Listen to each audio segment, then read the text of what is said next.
Avrupa'nın canı, ciğeri, iki gözü Prag'dayız bugün.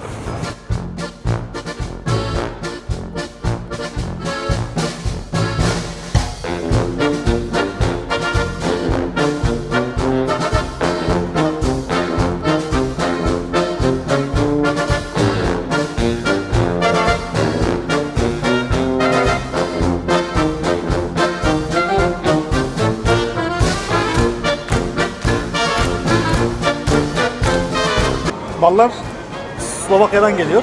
Tamam. Çiçek balı. Saat başı o size bahsettiğim gösteri olduğu zaman gösteri bittikten sonra hepsi bir anda hep beraber alkışlıyor hepsi burada. Şimdi şurada hemen size göstereceğim şekilde elinizi sürünce tekrar Prag'a mı geliyorsunuz? Öyle bir efsanesi var. Ona bir tekrar dokunalım, belki tekrar gelirim bir gün. Moravya bölgesi. Oradan buraya geliyor. Burada satılıyor. Franz Kafka'nın heykelinin önündeyiz. Yani Türkiye'de benim kendi iş yerim vardı, onu kapatıp geldim yani düşün. Gerçi zevk meselesi ya. Kimisi arabaya verir, kimisi şaraba verir. Zevk meselesi aslında. Fransız yapımı, kırmızı şarabı. 120.000 kron ne kadar ediyor?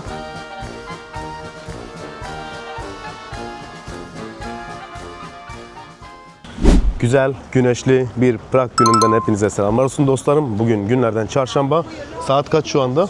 Saat şu anda 3. Saat 3 civarları. Yani İsviçre'den buraya geldikten sonra gerçekten en çok hoşuma giden şeylerden birisi aşırı kalabalık. Bakın size göstereyim. Şöyle yani kış olsun, yaz olsun her zaman bu şekilde dop dolu, kalabalık ve canlı bir atmosfer var burada. Kuzenim Resul abi, kendisi de burada 9 senedir. Abi ne demek istiyorsun Prag hakkında? Prag'ın bu normal yaşantısı olsun, onun dışında gece hayatı olsun, yani genel olarak nasıl bir atmosfer var bu şehirde? Genel olarak burası 7/24, yani yılın her günü, her saati, her dakikası turist çeken bir şehir. Avrupa'nın en gözde şehirlerinden biri. Buraya galiba bayağı turist geliyor değil mi dışarıdan? Tabii dışarıdan. Buranın %90'ı zaten dışarıdan gelen turistler. Genellikle Amerikalı. Örnek veriyorum Almanya, İsviçre, Fransa ve diğer İtalya olmak üzere birçok şehirden, birçok Avrupa ülkesinden buraya geliyorlar. Prag'ın kendi yerli halkından bahsedecek olursak eğer aşağı yukarı 1-1,5 milyon kadar bir yerli halkı var. Onun dışında geri kalanı yabancı oluyor. Tabii. Onun dışında geri kalan hepsi yabancı. Günde ortalama giriş çıkışlar oluyor ülkeye. Yani genellikle günde 1000 insan gidiyorsa 2000 insan geliyor. 2000 gidiyorsa 1000 geliyor. Yani bu şekilde bir orantı var. Her gün buraya insanlar geliyor. Trenlerle, uçaklarla, arabalarla. Şimdi şöyle, ben burada daha çok hani yerleşik olarak değil de turist olarak ben daha çok şeyi gördüm burada. Norveçliler, Almanlar, Hollanda, bir de İsviçre. Galiba bunlar daha da ağırlıkta. Ama yaşantı olarak yabancı oranında kimler daha çok? Vietnamlılar galiba. Tabii gördüğüm kadarıyla. Yerli halktan bahsediyoruz ama şu anda şöyle söyleyeyim. Buranın yaklaşık bir 3,5 milyon kadarı Vietnamlardan oluşuyor yerli olarak. Yani savaş zamanında buraya gelmişler, buraya göçmüşler. Şu anda onların da pasaportları, kimlikleri var. Yani vatandaş olmuşlar.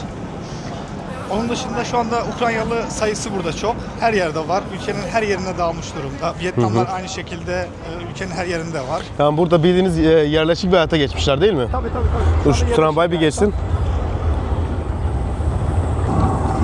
Bu arada bu yeni kameram DJI Osmo aldım. İlk deneme çekimi değil de daha doğrusu yani bu kamerayla ilk çekimim olacak. O yüzden görüntülerde bazı küçük aksaklıklar olabilir. Bunlar olursa kusura bakmayın çünkü daha yeni ilk deneyim size söylediğim gibi.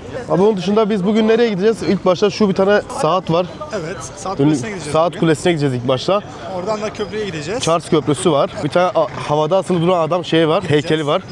Franz Kafka'nın heykeli var bir tane. Evet, buraya yakın hemen 2 sokak ileride Franz Kafka'nın daha heykeli ileride var. Evet. Yani anlayacağınız Avrupa'nın canı, ciğeri, iki gözü Prag'dayız bugün. Burada galiba kendilerine özgü bazı yöresel yemekleri yapıyorlar anladığım kadarıyla. Evet, kendi yaptıkları tatlılar var. Şu karşıda gördüğümüz. Bunlar tatlıcı. Evet, burası tatlı. Kendilerine özgü... Neydi onların ismi? Bu tırdenlik. Tirdenlik. Evet. Ne kadar fiyatları? 100 kron. 100 kron ortalama kaç euroya geliyor? Ortalama 25'ten hesaplarsak 4 euro denk geliyor. 4 euroya denk geliyor. Normal bir fiyat aslında, çok pahalı değil bence. Yani çok pahalı bir fiyat değil. Şimdi bunların içine koyuyorlar değil mi bu şekilde Bunların yapıyorlar? içine koyuyorlar. Çikolata sürüyorlar. Bunların içine koyuyorlar. Dondurma giriyor bunun içine. İşte örnek veriyorum meyveler koyuyorlar. Güzel oluyor. Tadı güzel. Tavsiye ederim. Burada hazırlanışı var. Burada hazırlanıyor. Burada şekere bandırılıyor. Direkt ateşin üstünde yapılıyor. Tabii kömür ateşinde yapılıyor. Aha, okey. Şurada karşıda sıcak çikolata var. Gördüğün gibi. Karşıda sıcak çikolatayı içine döküyorlar. Ondan sonra işte istediğin meyveyi koyuyorlar içine. Ha, okey. O şekilde veriyorlar. Tam bakalım başka ne var standlarda. Sıcak şarap mı yeri burası? Yok, burası bal. Bal. Evet. O doğal organik bal değil mi? Kendi Hi. organik bal. Yeah, thank you so much. You can also try honey if you want to. Já rozumím česky, ale nevím, jako, o čem to máte, jako v ten, jaký máte med. No, tohle je vlastně celkově slovenský med. Ano. Je to čistě přírodní a máme tady několik druhů. Tohle je úplně klasický. Ballar Slovakya'dan geliyor. Tamam. Çiçek ballı, arı ballı. Ha, Özellikle Slovakya'dan geliyor bunlar. tamam. Burada satışı yapılıyor. Balı jako, yok, Zkoušet si. yok, yok. Ten můžete zrovna i zkusit. Yok. Onlar da karışık ne diyorlar ona, bizim baharatlı ballarımızdan. Baharatlı ballardan tamam. Baharatlı ballar, tahinli, sade. Fiyatları da çok değil sanki ya. Fiyatlar normal, uygun fiyatlar. 280 markette kron şöyle tabii bir bal. Bunlar market balı değiller. Özellikle onu söyleyeyim. Direkt Market- yani orijinal yani direkt Tabii, yerinden orijinal. çıkan tabii. Yani şimdi markette satılan balla buradaki balı bir yapamayız. Yani aşağı yukarı fiyatlar da hemen hemen aynı diyebilirim. Markette örnek veriyorum 100 kron daha uygundur. Burada 100 kron daha fazladır. Okey. El yapımı ballar yani kendileri üretiyorlar. Dalından direkt sofralara. Okay. I have a question. Do you sell any drink for Like we have hot honey wine. hot wine? Hot wine. Okay. I will get one, please. All right. Small. Small is Small better. one, Yeah. it's like 50 crowns by cash card. Cash. Have a nice day. Thank you. Bye bye. Thank you. Şöyle bir şarap aldım. Aynı kadının sattığı gibi. Ballı bir şarap. Sıcak şarap ama içinde bal var bayağı. Tatlı bir tadı var. Hoşuma gitti yani. Karşıda da şey var herhalde. Tavuk satıyor bu karşısı. Evet, tavuk çevirme. Tavuk çevirme. Akşamüstü olmadı buradan bir şey yaparız. Onlar Türk müydü? Onlar Türk'tü. Nerede tavuk çevirme? Orada abla. Gözünü seveyim. Bu da aynısını satıyor değil mi? Evet, bunlar tatlı, şekerli. O tatlı, şekerleme, o çeşitler. Ben buraya ayrıca geleceğim. Tamam, buraya Hi. aynı şeker. Dobrý den. Eko, yok vino. Vino. Ha, yok. Şarap mı? Evet. Şarapmış. El yapımı sorsam bir abi. To jako domácí nebo? Domácí? Ne, je to taková malá firma z Moravy. Jo, Moravia. Ta to dělá už 50 roků. Jo. Je to jedna z nejlepších medovín u nás. Jo, Okey, tamam o zaman. Fabrikasyon. Ballı şarap 50 yıldır yapılıyormuş. Buranın Moravia ili var. Moravia bölgesi. Oradan buraya geliyor. Burada satılıyor. Küçük bunlar hediyelik olarak var. Şöyle. hediyelik tek olarak. dikimlik. Tabii tek dikimlik ama hediye genellikle bunları Ama bunun için evde 4 avro satılıyor. çok pahalı bence ya. Yani burası Prag olduğu için birazcık hani bu tür şeylere hani pek fazla önem vermiyoruz. Sonuç olarak hediyelik eşya olarak. Doğru. Benim Doğru. evimde de bunlardan çok var. Arkadaşlarım sürekli bir yerlere gittiği zaman bana getiriyorlar. Ben de böyle bir koleksiyon yapmışım, evde duruyor. Okey. Bunlar da şu şekilde. Direkt Bunlar içmelik. Tabii içmelik. Örnek veriyorum cep diyebiliriz bunlara. Bunun da 0.2 yani 200 milim olarak değerlendirebiliriz bunu da bu şekilde. Okey. Fiyat olarak da 150 kron 6 euro civarında. 350 krona 14 euroya. Bu da yarım litre olarak satılıyor. İşte buranın hepsi böyle bu şekilde yöresel ve kültürel yemekler. Bunlar da bizim Tran atlı polisleri. Evet. Bakın. Şöyle burası hediyelik eşya dükkanı diyebiliriz. Şöyle gördüğünüz gibi arkadaşlar. Renkli renkli yumurtalar. Bunlar gerçekten orijinal yumurta. Bunların içini boşaltıp bu şekilde hediyelik olarak yapıyorlar. Fiyat olarak da 180 kron. Yani pahalı. Biraz pahalı ama yine de Hediyelik yani özel bir şey olduğu için güzel bir şey olduğu için böyle baktığınız zaman ahşap bunlar da. Şöyle Prag motifleri var üzerinde. Şimdi burada bakın bazı bakırdan ve demirden şeyler var. Diller hediyelik eşyalar. Bakın bu şekilde demir ağaçlar var. Bunların hepsinin dövüldüğü yerler ise şurası. Şurada dövüyorlar. Kendileri yapıyorlar. Bakın ateşi de burada. Yani bence hepsini kendileri yapmıyordur da. Hani Bunlar hepsi kendileri, hepsini kendileri yapıyor. hepsi kendileri mi yapıyor? Hadi be. Tabii bunlar da şöyle. Bunda yapıyorlar direkt. Burada el işçiliği çok önemli. Burada ürünlerin pahalı olmasının sebeplerinden bir tanesi el işçiliğinin çok pahalı olmasıdır. Yapılan çanlardır, örnek veriyorum yapılan kolyelerdir. Bunlarda hep el işçiliği var. Görmüş olduğunuz tezgahta yapılıyor. Yani bu sadece gösteriş için yapılan aslında bir tezgah. Bunların daha büyükleri kendi evlerinde, kendi atölyelerinde var. Bunların kendi spesiyel atölyeleri var. Oralarda yapılıyor. Yani şu anda burada tezgahta göstermelik olarak birkaç bir şey yapıyorlar. Yoksa normalde hepsini kendileri ayrı bir yerde yapıyor. Tabii bunlar hepsi toplu olarak atölyelerde yapılıyor. Ondan sonra buraya getiriliyor. Ama isterseniz de kişiye özel de buradan yapabilirsiniz. Tabii bunlar da sürekli burada değiller. Yani örnek veriyorum haftanın bir günü buradalar. Örnek veriyorum 3 günü buradalar. Sonra başka yerlere bir yere gidiyorlar. gidiyor. Tabii Başka başka bir yerlere yerde gidiyorlar. stand açıyorlar, değil mi? Evet. Şimdi Şimdi bu kadar koşturmadan sonra şimdi sonunda artık videoya yavaş yavaş başlayalım. Kısa bir tanıtım yapmaya çalıştık elimizden geldiğince. İlk durağımız Franz Kafka'nın heykeli. Oraya gideceğiz. Oraya bir size tanıtmaya çalışacağım. Oranın güzel bir hikayesi var. Hani o heykelin yapım aşamasında güzel bir hikayesi var. Onu orada size anlatmaya çalışacağım. Haydi başlayalım. Let's go. Burada da Vakas diye bir kardeşim var. Vakas Barbershop diye direkt AVM'nin içinde bulunan bir berber. Evet, berber baskınına geldik arkadaşlar. Vakas kardeşim merhaba, ne yapıyorsun, iyisin? İyidir, sen ne yapıyorsun? İyiyim, çok teşekkür ederim, sağ olasın. Hoş bulduk. Ne yapıyorsun, ne diyorsun? Kayıttayız şu anda, evet. Ne yapıyorsun, ne diyorsun? İyidir gülüm, siz ne yapıyorsunuz? Vallahi canını sağ olun, ne yapalım işte. Biz de koşturuyoruz bugün video günü. Dedik biraz vlog çekelim buralarda, gezinelim. Şimdi Franz Kafka'nın heykeline gideceğiz. Oraya gitmeden sana bir uğrayalım dedik. İyi, hoş geldiniz. Hoş bulduk, teşekkür Ne ederim. içersiniz? Kahve, çay. Çok sağ ol. Bir sonra tekrardan geliriz buraya. Videonuzu bitirin o zaman, Olur, çekiminizi olur. beklerim. Tabii kesin geliriz. Sen ne yapıyorsun, ne diyorsun? Bekliyoruz. Vallahi müşteri bekliyorsun. Müşteri bekliyoruz. Bir şey soracağım. Burada ortalama berber fiyatları ne kadar? Saç tıraşı mı, saç sakal mı? Saç sakal olsun. Saç sakal euro ile 33-34 euroya geliyor. Kron olarak 899 krona geliyor. Bir tık pahalı mı sanki burası? Yoksa Burası Almanya'ya göre bir tık pahalı. değil mi? Çünkü bana da öyle geldi. İsviçre'de biz 30-35 franka falan yapıyoruz daha çok. Aynen, burası Almanya'ya göre biraz daha üst seviyede. Ve bir de Prag turistik bölge olduğu için normal yani. İster istemez. Diğer bölgelerde daha ucuz oluyor değil mi? Tabii bölgeden bölgeye değişir. Biz şu an merkezde olduğumuz için en yüksek yer burası. Yani 700 krona kesen var, 600 krona kesen var. 400 Değişiyor. krona, tabii 400 krona kesen var. O yerden değişir yani, her yer aynı değil. Şu an merkez olduğumuz için bir tık üstte. Ya bu ülkede bu iş yapılır diyorsun. Tabii canım. Güzel iş. Yani Türkiye'de benim kendi iş yerim vardı, onu kapatıp geldim yani, düşün. O derece yani, daha şey diye. Yani. Daha kazancı vuran iyi diye. Yani bunu söyleyeyim, milletin kanına iyice girelim, gelsinler hepsi. Tamam o zaman biz gidiyoruz yavaş yavaş. Kendine iyi bak. Teşekkür ederim. Ben teşekkür ederim. Ben teşekkür ederim. Geleceğiz. Akşam 7'ye kadar buradayım. 7'ye kadar. Biz kesin geliriz. Beklerim. Tamam, hadi görüşürüz. Başka üstüne. Evet, Franz Kafka'nın heykelinin önündeyiz. Burada gördüğünüz heykel bileşenleri sürekli dönüyor.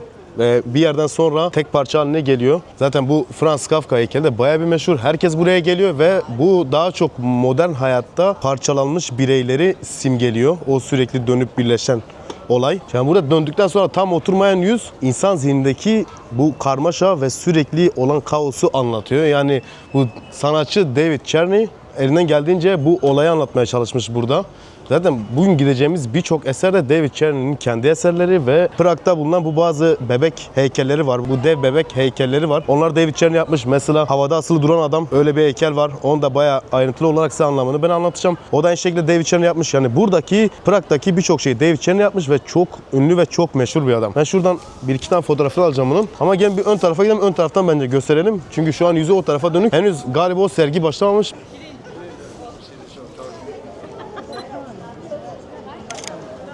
Gördüğünüz gibi burada yüzü tam olarak oturmuş durumda. Bu belli bir saatten sonra dönüyor. Henüz o gösteriye başlanmadı galiba. Dün vardı ama ben çekmiştim, onu ben size şimdi göstereceğim onu. Sonraki durağımız neresi olsun?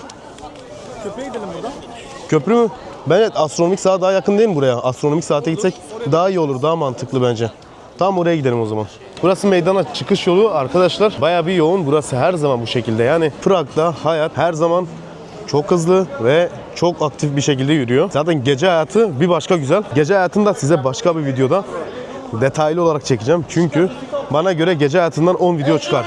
Evet, şimdi arkamızda astronomik saat var. Şu an bu astronomik saat 1410'lu yıllardan beri ayakta duruyor ve çok ünlü bir saat ustası tarafından yapıldı. Şurada güneş ve ay hareketleri, zodyak işaretleri ve takvimi gösteriyor güneş. Saatte bir burada gösteri oluyor. Gösteride 12 tane havari ve şuradaki bir iskelet sembolü var. O iskelet çan çalıyor. Orada ölümü simgeliyor ve hemen sol tarafta bulunan bu tüccarlar var. Tüccarların anlamını tam olarak ne olduğunu bilmiyorum. Şöyle bir rivayet var. Bunu yapan saat ustası başka yerde aynısını yapmasın diye dönemin kralı tarafından kör edilmiş ve kör edildikten sonra bu saatin ustası intihar edip kendini öldürmüş. Yani saatin bu şekilde bir hikayesi var. Çok güzel bir yapının üzerine inşa edilmiş saat ve saat başı yapılan gösterilerde her seferinde bir ton insan burada toplanıyor. Saat başı o size bahsettiğim gösteri olduğu zaman gösteri bittikten sonra hepsi bir anda bir elden hep beraber alkışlıyor hepsi burada. Hemen karşımızda da çok güzel bir kilise var. O kilisenin tam olarak araştırmasını yapmadım. Ama o da burada bulunan klasik güzel kiliselerden birisi. Meydan bu şekilde. Şu ileride zaten standlar var, bazı standlar var. O standlardan da alışveriş yapabiliyorsunuz. O standlar gezmeye değer mi? Kesinlikle değer. Ama bugün çekmeyeceğim. Gelecek hafta Prag sokak lezzetleri diye bir video gelecek. O videoda size bunların hepsini tek tek göstereceğim. Nerede ne satılıyor? Prag sokak lezzetleri tam olarak nedir? Hepsini beraber gelecek hafta göreceğiz. Prag gerçekten çok güzel ve çok kozmopolit bir şehir. Benim çok hoşuma gitti geldiğimden beri. Açıkçası ilk geldiğimde biraz hayal kırıklığına uğradım. İlk gidip kaldığım yer çok da güzel bir yer değildi. Çok da güzel bir yer olmadığı için Prag'ı biraz kötü sandım. Yani biraz evet, çok da gidip gezmeye değer bir şehir değil, bir ülke değil diye düşündüm. Buranın içinde son birkaç gündür gezince gerçekten kayda değer bir şehir, gezmeye değer bir şehir. Hadi az önce şu size bahsettiğim bu havada asılı duran adamı çekmeye gidiyoruz. Bir bakalım orada ne varmış, nasıl bir atmosfer var. Hadi inceleyelim beraber. Evet dostlar, geldik. Direkt Saat Kulesi'nin sol tarafında kalan bir otelin restorantındayım. Açık hava restoranı açıkçası. Burada şeyler satılıyor da burada daha çok şaraplar satılıyor ama fiyatları aslında normal gibi. Şimdi fiyatlara bakalım. Fiyatları mesela bu ilk gösterdiğim 799 Çek kronu. Bu da aynı şekilde 799. Bunların hepsi 799. Şurada 849 diye. Bakın mesela bu Avusturya. Avusturya şeyi bayrağı var burada. Onun kendi şarabı. Onun kendi şarabı bu. Orada üretim gelmiş. Avusturya şarabı 900 Çek kronu. Almanya'nınki var mesela. O da 850'ye. Fransa'nınki var. Fransa'nınkiler biraz daha pahalı. Tabi ucuzu da var 800 krona. Ben merak ediyorum ne kadar pahalı olabilir bir şarap. Abi gitgide artıyor. 14.999 krona. Bunlar bu arada şampanya. Bunlar şampanya aynen. Ama yine de bu kadar pahalı olur mu ya? 35.000 krona. Şimdi bu 50.000 krona. Aynı şekil. Abi bu ne ya? 120.000 krona mı? Evet. Bu ne oluyor tam olarak? Bu da şarap oluyor. Evet, şarap. Kırmızı şarap. Fransa yapımı. Evet. Kırmızı şarabı. Abi 120.000 krona ne kadar ediyor? Bölü 24 kaç tane var? 5.000 euro yapıyor. 5.000 euro. Evet. 5.000 euro bir şaraba vermek de gerçi zevk meselesi ya. Kimisi arabaya verir, kimisi şaraba verir. Zevk meselesi aslında. Şimdi yukarıda da bahsettiğimiz şu Man Hanging Out, yani havada asılı duran adam ikonu burada. Bu da Prag'ın ünlü ikonlarından, sembollerinden birisi. Bunu da David Czerny yaptı aynı şekilde ve burada Sigmund Freud'un kendi bilinç ve bilinmezlik duygularını ön plana yansıtıyor. Bana göre yani benim şimdi insanın kendi içsel dünyası ve mücadelelerini eline geldiğince anlatmaya çalışmış. Bakın bir eli cebinde, bir eli de şöyle direkt tutmuş. Yani biraz karışık bir şey. Burada David Czerny'nin zaten yaptığı bütün heykellerde genelde üstü açık mesaj verilir. Hani bunu yani kendiniz yorumlayın tarzından heykeller oluyor. David Czerny'nin yaptığı bütün eserler öyle oluyor. Benim şahsi olarak bundan kendi çıkardığım anlam, hayatta insan neyi bırakmalı, neyi bırakmamalı diye bir anlam çıkardım ben buradan. Birçok şeyi bıraktım buralara gelebilmek için, bu yollara gelebilmek için. Hadi gidelim o zaman, yavaş yavaş köprüye doğru gidelim. Bu da böyle bir şey, yani böyle bir heykel. Tabi zamanında hani ben bunu birçok kez haberlerde gördüm. Gerçekten birisi bu şekilde havada asılı duruyor diye polisleri arayanlar olmuş. Hatta polisler birkaç kez buraya olay yerine intikal edince bakıp gülmüşler. Bu tür olayları da ben duydum. Biraz değişik bir heykel ama güzel. Hadi gidelim o zaman köprüye. Arkadaşlar şuraya araba nasıl sokulabilir ya, ben çok merak ediyorum. Adam resmen sıfıra sıfır almış ha, bakın şimdi. Bu normal bir şey mi ya? Hadi burası tamam eyvallah kolay da oraya gerçekten zor yani. Normal değil ama o arabayı sen nasıl oraya soktun abi, gözünü seveyim. Helal olsun, ben başka bir şey demiyorum. Evet, şimdi Charles Köprüsü'nün hemen yanındayız. 1357 yılında Kral Charles tarafından yapıldı burası. Uzunluğu 516 metre. 30'a yakın ikonik bazı heykeller var. O heykellerin yanına şimdi geçeceğiz. Bir de orada ayrıyeten bir yer var. Bir heykelin altında tam olarak bir bölüm var. Oraya dokunduğunuz zaman efsaneye göre tekrardan siz buraya geliyorsunuz. Tekrardan Prag'a geliyorsunuz. Gidip dokunalım oraya bence ya, bir bakalım. Gördüğünüz gibi burası baya bir kalabalık, baya bir dolu. Burada heykeller sağda solda kendini göstermeye başladı heykeller. Burada bir sokak sanatçısı var, resim çiziyor.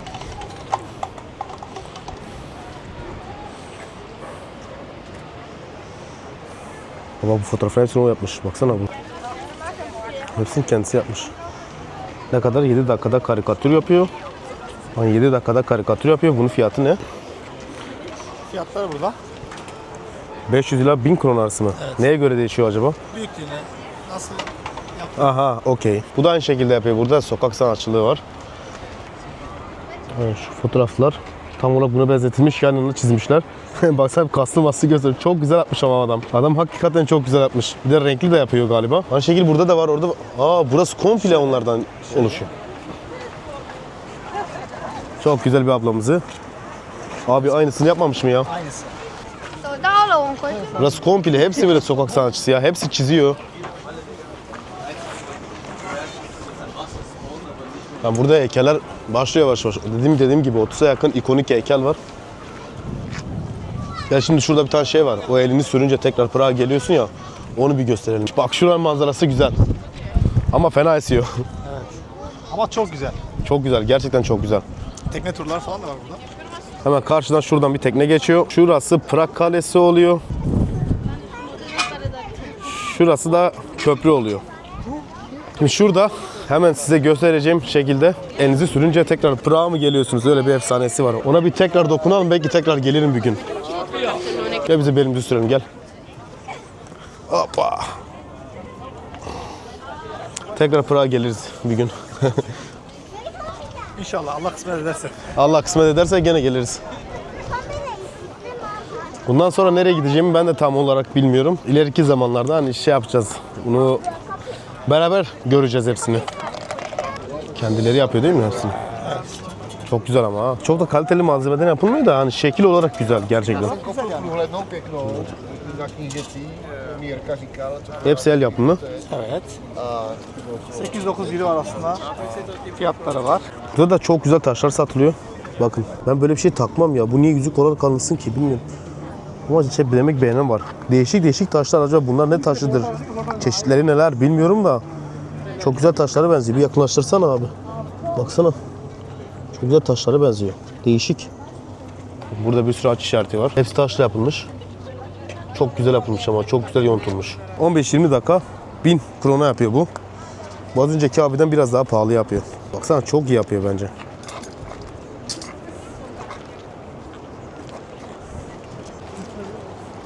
Bakın abi karga yemek verecek.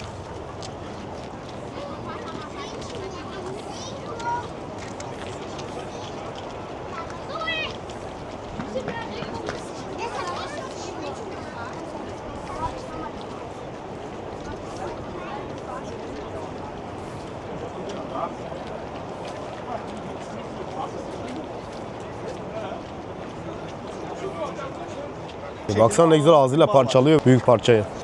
Sürekli bu karga buraya geliyor. Sürekli gelip bu adamdan yemeğini alıyor, rızkını alıyor gidiyor.